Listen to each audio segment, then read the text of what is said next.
खलनायक एक प्रेमकथा। लेखक प्रिया उंबरकर। वाचक स्वर सिद्धी गायकर।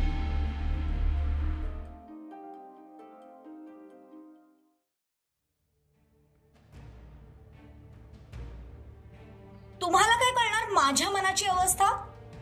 तुम्हाला काय कळणार माझ्या मनातलं दुःख? सगळे तुमच्याकडे सोन्याचा चमचा घेऊन जन्माला आलाय तुम्ही। आयुष्यात काय स्ट्रगल पाहिलंय हो तुम्ही, जे मला इतकं भाषण देताय? इतरांना भाषण देणं सोपं असतं, पण वाईट परिस्थितीतून स्वतःला सावरत पुढे घेऊन जाणं अवघड असतं मिस्टर सम्राट खानविलकर, जे तुम्हाला कधीच कळणार नाही।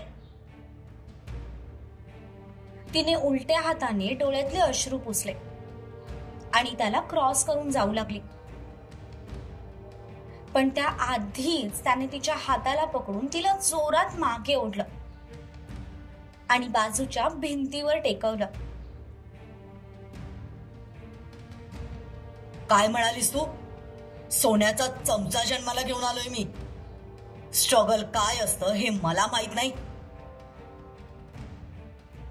काय माहितीये ग तुला माझ्याबद्दल, जे तू हे तुझं नसलेलं डोकं मला जज करण्यात वापरतेस? नाही माहिती मला तुमच्याबद्दल, आणि मला माहीतही करून घ्यायचं नाहीये। तुम्ही आधी माझा हात सोडा। अनाथ आहे मी, रस्त्यावर वाढलोय मी लहानपणापासून, आणि हे जे तू म्हणतेस ना की सोन्याचा चमचा जन्माला घेऊन आलोय, तर तो तुझा गैरसमज आहे। हे सगळं ऐश्वर्य मी माझ्या डोक्याने कमावलंय। काही माहित नसेल ना तर तोंड उचकू पण नाही। इथून पुढे जर इथे राहायचं असेल तर नीट राहायचं, नाहीतर सरळ बॅग भरून इथून निघायचं। मी तुला अजिबात अडवणार नाही। त्याने तिला वॉर्निंग दिली आणि दरवाजा उघडून बाहेर निघून गेला।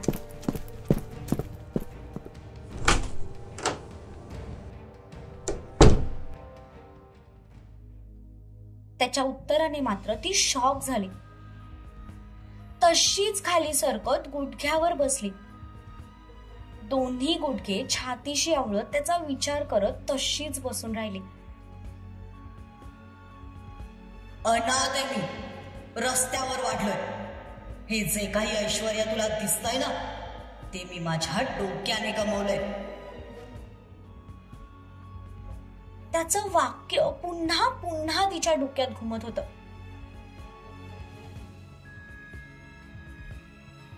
सम्राट अनाथ आहे, पण त्यांची तर फॅमिली आहे ना, आणि ते अनाथ असतील तर त्यांचं आडनाव खानविलकर कसं? म्हणजे खानविलकरांनी त्यांना दत्तक घेतलंय का? ती सगळ्या गोष्टींचा विचार करत बसली।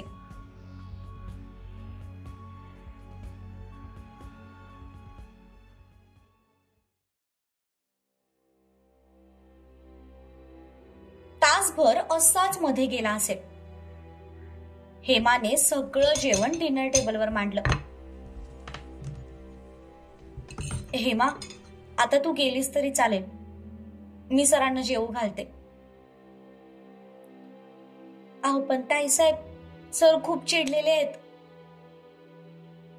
मी ते मॅनेज करेन, तू जा, तुला वाढदिवसाला जायचं होतं ना।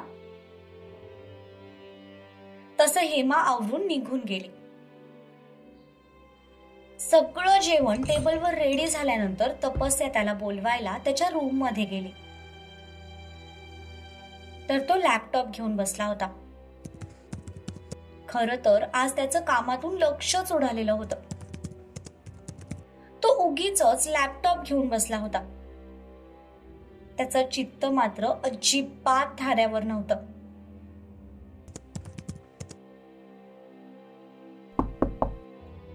सर, जेवण रेडी आहे। तसं त्याने मान वळवून मागे पाहिलं, तर त्याला दारात ती उभी दिसली। नेहमीपेक्षा थोडी वेगळी वाटत होती. कदाचित रडल्यामुळे डोळे थोडे सुजले होते. चेहरा लाल दिसत होता. ते बघून त्याने एक सुस्कारा सोडला आणि लॅपटॉप बंद केला. तुझा मी आलोच. तशी ती चुपचाप खाली निघून गेली. फ्रेश होऊन तो खाली आला तर ती त्याच्यासाठी प्लेट रेडी करत होती. तो त्याच्या जागेवर बसला. तसं तिने रेडी केलेली प्लेट त्याच्या समोर आणून ठेवली. बाकी सगळं त्याच्या पुढ्यात आणून ठेवलं आणि तिथून जायला निघाली. पण त्या आधीच तिच्या हाताला एक हिसका बसला. तिने मागे वळून पाहिलं तर त्याने तिचा हात पकडला होता. तू पण बस. नाही, नको, मी नंतर जेवते. बस म्हटलं ना. पण sir. I said sit down. तशी ती पटकन त्याच्या बाजूच्या खुर्चीत बसली.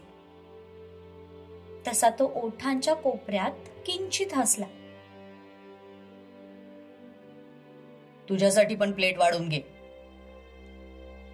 तसं तिने एखाद्या रोबोट प्रमाणे स्वतःसाठी प्लेट वाढून घेतली.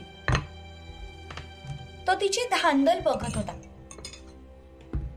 तिने मात्र एकदाही नजर वर करून त्याच्याकडे पाहिलं नाही. पण तरीही तिला त्याची ती रोखलेली नजर जाणवत होती. त्याची तीच नजर आता तिला असह्य होत होती.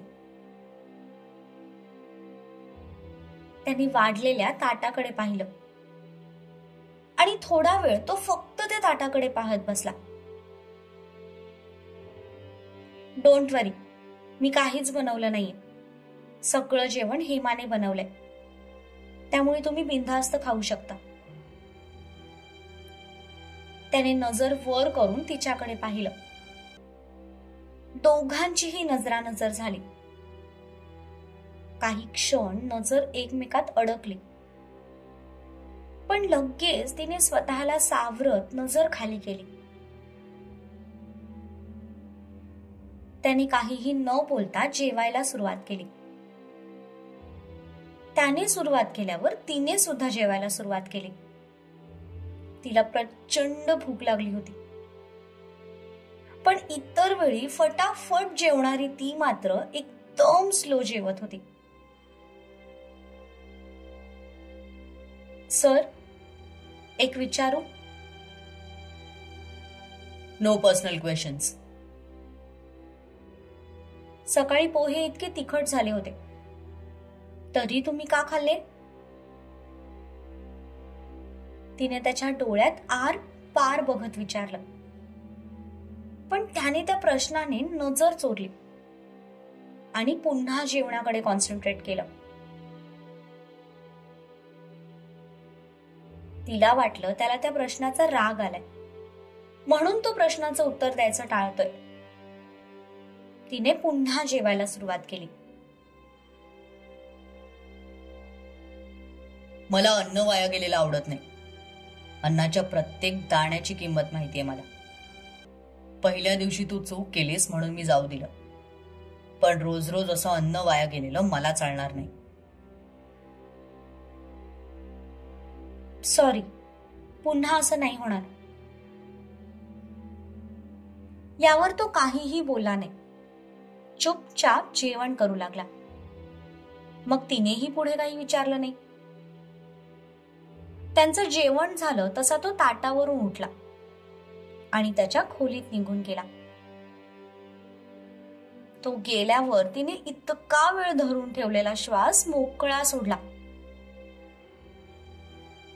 यांच्यासोबत जेवण्यापेक्षा एकटं जेवलेलं कधीही चांगलं. जेवण अगदी गळ्याशी आलंय माझ्या.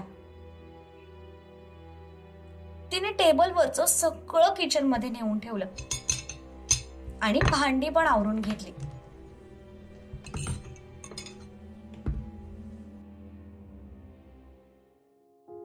सगळं झालं तशी ती थोडा वेळ हवा खाण्यासाठी बाहेरच्या लॉन मध्ये गेली. आणि इकडून तिकडे फेऱ्या मारू लागली.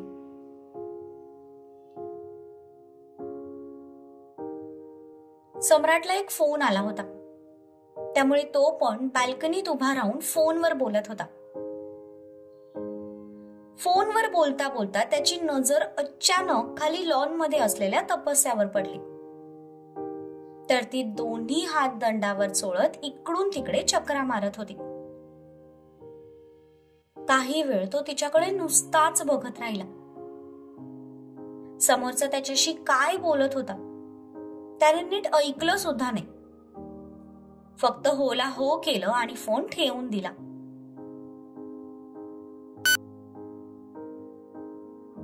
थंडी वाजते तर कशाला बाहेर फिरायचं? सम्राट, पण तू का इतका तिचा विचार करतोयस? त्याच्याच मनाने त्याला प्रश्न विचारला, ज्याच्या उत्तरादाखल तो तिला इग्नोर करून आत निघून गेला.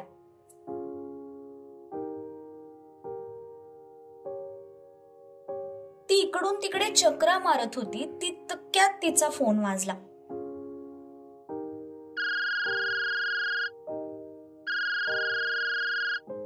तिने खिशातला फोन हातात घेऊन पाहिलं तर सईचा फोन होता. ते बघून नकळतपणे तिच्या ओठांवर एक स्माईल आली. तिने फोन रिसीव्ह केला आणि थोडा वेळ सई सोबत गप्पा मारल्या. तीच एक अशी होती जिच्यासोबत सई मन मोकळेपणाने बोलू शकत होती. सई सोबत बोलल्यानंतर तिला एकदम शांत वाटू लागलं. 15-20 मिनिटांनंतर तिने फोन ठेवून दिला. पण तेवढ्यात तिच्या मोबाईलवर एक मेसेज ब्लिंक झाला. तो मेसेज पाहिला तसे तिच्या कपाळावर आठ्या पसरल्या. मेसेज वाचून झाल्यानंतर तिने तो लगेच डिलीट केला आणि फोन पुन्हा खिशात टाकत ती आत निघून आली.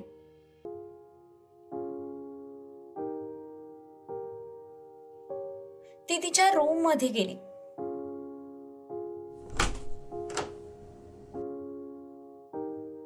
आणि फ्रेश होऊन बेडवर आडवी पडली. ती झोपण्याचा प्रयत्न करत होती, पण तिचा डोळाच लागत नव्हता. डोळे बंद केले की त्याचा आवाज कानात घुमायचा. तशी ती डोळे पुन्हा उघडायची. असं बराच वेळ झालं. ती वैतागून पुन्हा उठून बसली.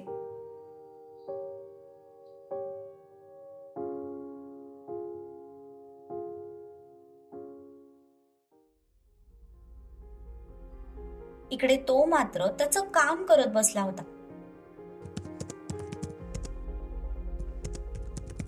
त्याला मध्येच कसला तरी आवाज आला. तसा तो सावध झाला. पूर्ण बंगल्यात ते दोघं सोडून तिसरं कोणीच नाही हे त्याला माहित होतं. तिच्या काळजीने आपसुकच लॅपटॉप बाजूला ठेवला गेला आणि तो बाहेर आला.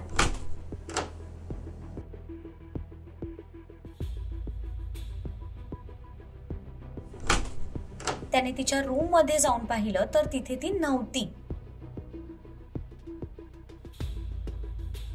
ते बघून थोड्या वेळासाठी त्याच्या काळजाचं पाणी पाणी झालं. तो तसाच धावत खाली आला.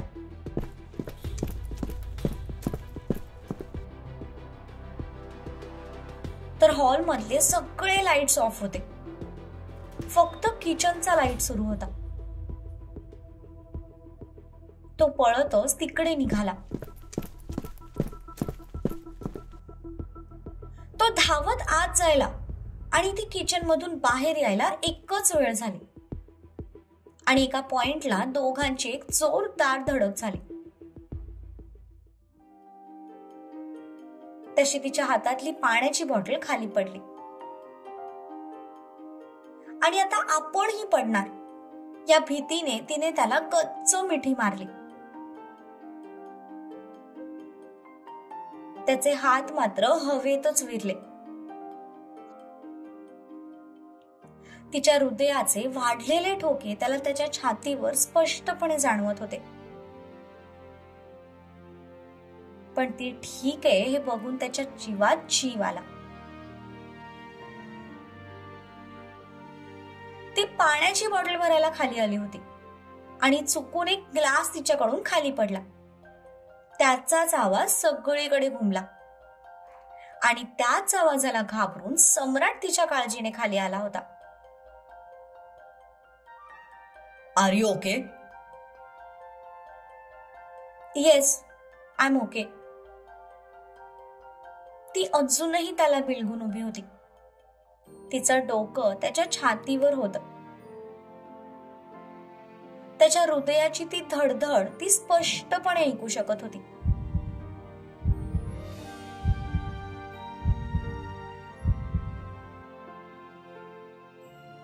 अगदी मोजताही येणार नाहीत इतक्या तीव्रतेने त्याचे हार्टबीट्स धावत होते.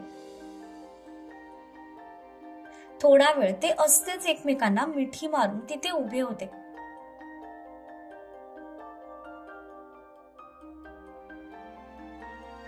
त्याचा तो स्पर्श तिला खूप सेफ फील करून देत होता. तिनेही त्याला लवकर सोडलं नाही. काही वेळानंतर मात्र तो भानावर आला.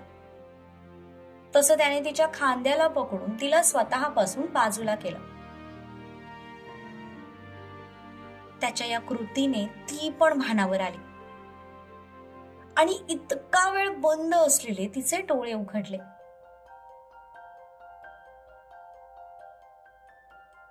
इतक्या रात्री तू खाली काय करत होतीस? ते मला तहान लागली होती म्हणून पाण्याची बॉटल भरायला आले होते. तिच्यासोबत काही झालं तर नसेल ना या विचाराने त्याचा जीव गळ्याशी आला होता. पण तसं काहीही घडलं नाही हे बघून आत्ता कुठे तो रिलॅक्स झाला.